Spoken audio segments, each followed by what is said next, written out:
The NBA trade deadline is one of the best parts of the season. This stretch of the schedule can feel like a lull, but the deadline injects life back into the league. Every team is looking to make moves. Fans get hyped thinking about what pieces their team could add to make a playoff push or what assets they could stack up for the future. The rumors, speculation, and unexpected trades keep NBA discourse at a high and provide nonstop entertainment. Front offices face tough decisions. Should they go all in for a title run or focus on long-term growth? Whether your team is making big moves or standing pat, there's always that buzz of possibility. The unpredictability and potential for major shakeups are what makes it so special. Casuals only. Let's get it.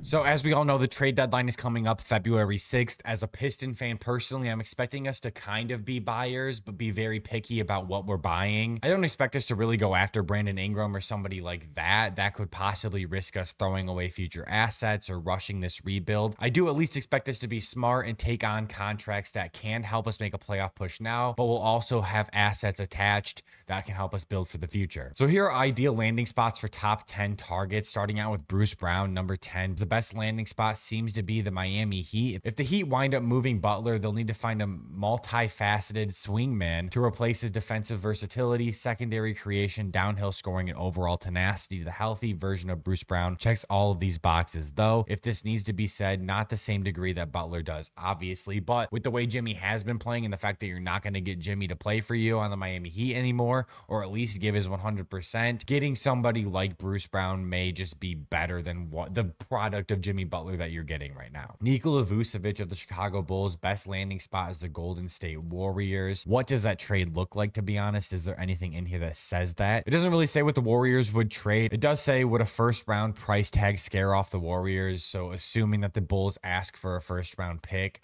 would that scare the Warriors away? I don't know, but it does seem like a decent fit. Obviously, Vooch isn't the most defensive minded big guy in the league, but he is one of the better perimeter and stretch bigs in the league, one of the better scoring bigs in general in the league. So if anything, Vooch is just going to help that offense, and the defense can hopefully be anchored by guys like Draymond Green, Gary Payton, those kind of guys. Number 8, Kyle Kuzma to the Sacramento Kings. I don't love this. I don't know if I love Kyle Kuzma going to any team in general, to be honest. I'm not the biggest Kyle Kuzma guy, but for the Kings, the spacing would be decent. Obviously, you want to space around somebody like DeMar, who works really well in the mid-range, somebody like Sabonis, who's very efficient around the basket. I got a phone call, and I have no idea where I left off, but we were on Kyle Kuzma. I know that for a fact. Kuzma hasn't been great this season. That's putting it lightly. He hasn't been great in a while, I feel like. He's one of those teams that puts up empty stats on bad teams, if that makes sense. But trade partners might be willing to write off at least some of these struggles as the reflection of his tough situation. The Wizards are willingly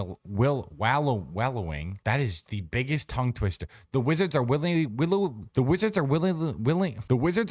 wallowing in the bottom of the standings, as they should. They have rightfully emphasized the development of their young core group that obviously doesn't include 29-year-old Kuzma. He might be basketball's biggest change of scenery candidate. What would you trade for him? But anyways, next up is number 7, Colin Sexton of the Jazz to Orlando. It feels like the Magic have been in the market for a backcourt boost in scoring and shooting forever, and this season has frankly done nothing to change that notion. Suggs' shooting gains from last season are gone. Anthony Black packs a weak scoring punch, and even would-be spacers Kentavious Caldwell-Pope and Jet Howard are struggling. What's Colin Sexton shooting? How's Colin Sexton's season going right now? Shooting 38% in the career. Yeah, I guess he's been 41.6 since he got to Utah. 41.6, 40 pretty much. Like, he's a 40% three-point shooter on around 4 attempts per game, except for this 1 year, but 4 to 5 attempts per game almost. I guess he does provide spacing. I wasn't aware of that from Colin Sexton. Okay. Obviously, I guess that would be what the Orlando Magic need, since they're not getting it from Anthony Black, KCP, and Jet Howard. Next up, Zach LaVine to the Detroit Pistons. And let me get into this before we even read this. As a Detroit Piston fan, Zach LaVine, I guess, would be welcomed. Maybe. I don't want to give up assets. I'm not giving up any picks for Zach LaVine whatsoever. We're better than the Bulls, and we don't have Zach LaVine. I'm fine without Zach LaVine, but my untouchable players that I know would probably be involved in this trade, Isaiah Stewart and Tobias Harris. Those two are untouchable for me in this specific trade. Isaiah Stewart is damn near untouchable in general for me as a Piston fan, but in this specific trade, I'm throwing in Tobias Harris as that because we do not have another 4.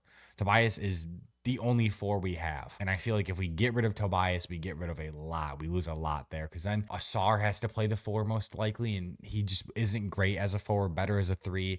I don't want to put Isaiah Stewart and Jalen Duren next to each other. We saw that went last year. Trade machine enthusiasts typically go in a different direction with LaVine, but there are some reasons to be skeptical of this most commonly cited landing spot. Lakers need a defensive upgrade and he can't provide. The Warriors keep downplaying the idea of a major trade, and things have gone quiet in the LaVine to the Nuggets front. The Nuggets have been pretty good lately. Could the Pistons elbow their way into the LaVine talks? They arguably should. They have a path to the play-in tournament and a realistic shot at cracking the top 6 in the East. They also have major needs for more shooting and scoring, which just so happens to be LaVine's sharpest skill set. I do like Zach LaVine as a player. I love LaVine as a player. I want LaVine as a player, but obviously he comes with a contract. I'm sure the Bulls want to get something for him, and it's just a player and a contract that I'm not willing to give up assets for. Future assets, at least. I'm good with Tim Hardaway Jr. if you want Tim Hardaway Jr. I'm probably good with Marcus Sasser if you want Marcus Sasser, but the money doesn't match. Moreover, because so much of the young core in the Motor City is still playing for rookie scale money, Detroit may not fret about the money still owed to Zach LaVine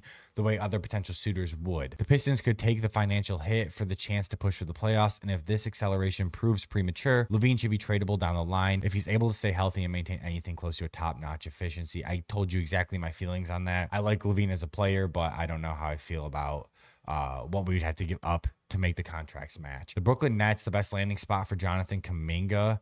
Kuminga just gets to go and ball, and the Nets are going to have a lot of money. We don't really know what the market is going to look like for somebody like Jonathan Kuminga, who we don't know what he can do on his own outside of a Steph Curry, Draymond Green Warriors type team.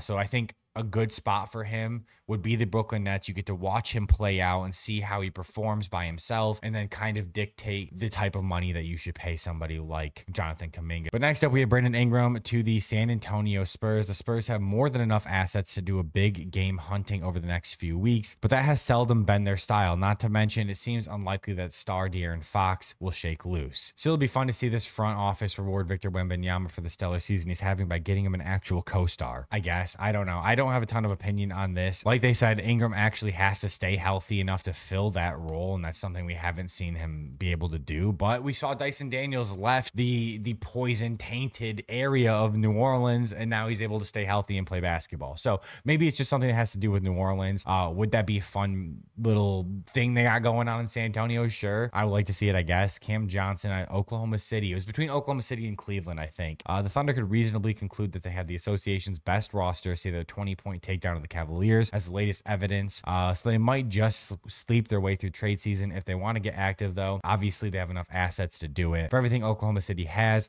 it doesn't have a ton of length in the forward spot or perimeter shooting in general. Johnson, who stands 6'8", whatever, 6'10" wingspan. When they talk about shooting, they're probably going to have to get rid of Isaiah Joe and Aaron Wiggins, or one of them, which are some of their best shooters. Cam Johnson worth it? Possibly. He's on contract. He just signed a contract, right? He's on a deal for a while. Maybe worth it. Zion to the Charlotte Hornets. The Hornets have the pieces to go get Zion.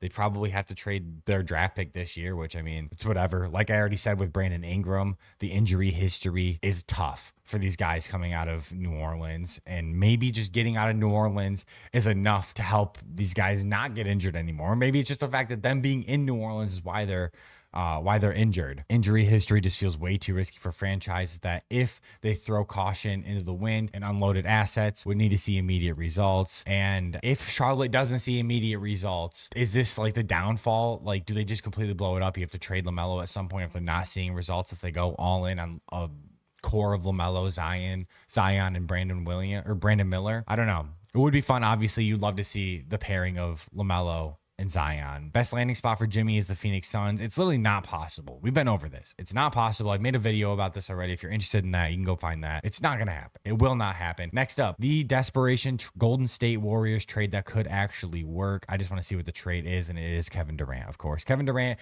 goes to the Golden State Warriors. The Suns receive Andrew Wiggins, Jonathan Kuminga, Kevon Looney, Gary Payton II, and 2 first-round picks. Does KD want to go back to Golden State and try and run it back? I don't know. Maybe he wants to go somewhere else and actually like reset, not live in the past. I think it could work still. Draymond, KD, and Steph, it still could work. The surrounding pieces in this trade would be gone, though. Andrew Wiggins gone, Kuminga gone, Looney gone, Gary Payton gone. draft future assets gone and their draft capital at least. Still would have Trace Jackson Davis, Brandon Pajemski, Moses Moody. I need Phoenix to reset. I made a video about this already. I think Phoenix needs to reset completely. Would this do it? I don't know. The article probably tells me more about this, but this is one I really wanted to get into. This is an exciting one because I got a little glimpse of this.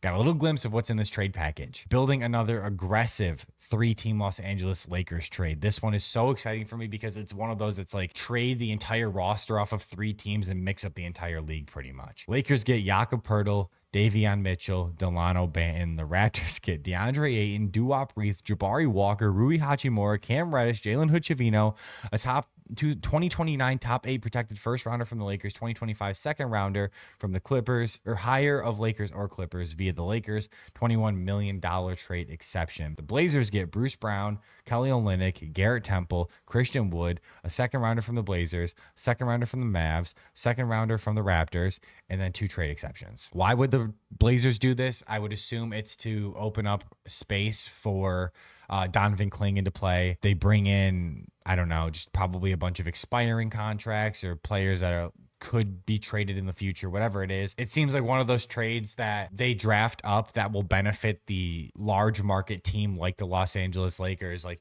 I feel like they draft up these trades that are going to benefit the better team and just screw over teams like, I've seen it with the Pistons, but screw over the teams like the Blazers, like the Raptors, even though the Raptors probably get the better of this deal. The Blazers seem like they probably get screwed over. A bunch of second rounders, Christian Wood, who doesn't play, really goes through injury problems. Garrett Temple's old. Kelly Olynyk has bounced on to 9 teams in the last 5 seasons. And then you get Bruce Brown, who should be on a contending team, but he sadly just cannot get out of these situations with rebuilding teams. Why the Lakers do it? It's obviously why the Lakers do it. They bring in defense and Davion Mitchell, which they've been looking for. They bring in a reliable big in Jakob Poeltl. And then who was the other player they got? Delano Banton, solid scorer. Obviously, it makes sense why they would do it. It makes sense why the Raptors would do it. They bring in somebody like DeAndre Ayton who could fit with Scotty Barnes, RJ Barrett, Emmanuel Quickley, and the rest of that roster. They replace Jakob Poeltl, and then why Portland would do it. The Blazers don't need to rush to get off the veteran contracts, but the team is building around a younger core of players like Donovan Clingan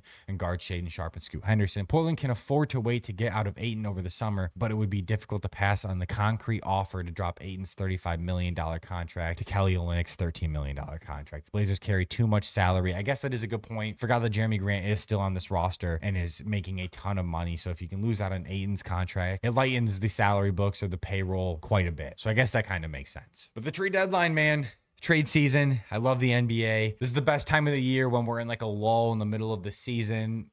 It's a good time. I love the NBA. I love the trades. If you guys enjoyed the video, drop a like, hit the subscribe button. Casuals only. I appreciate all of you, and I'm out.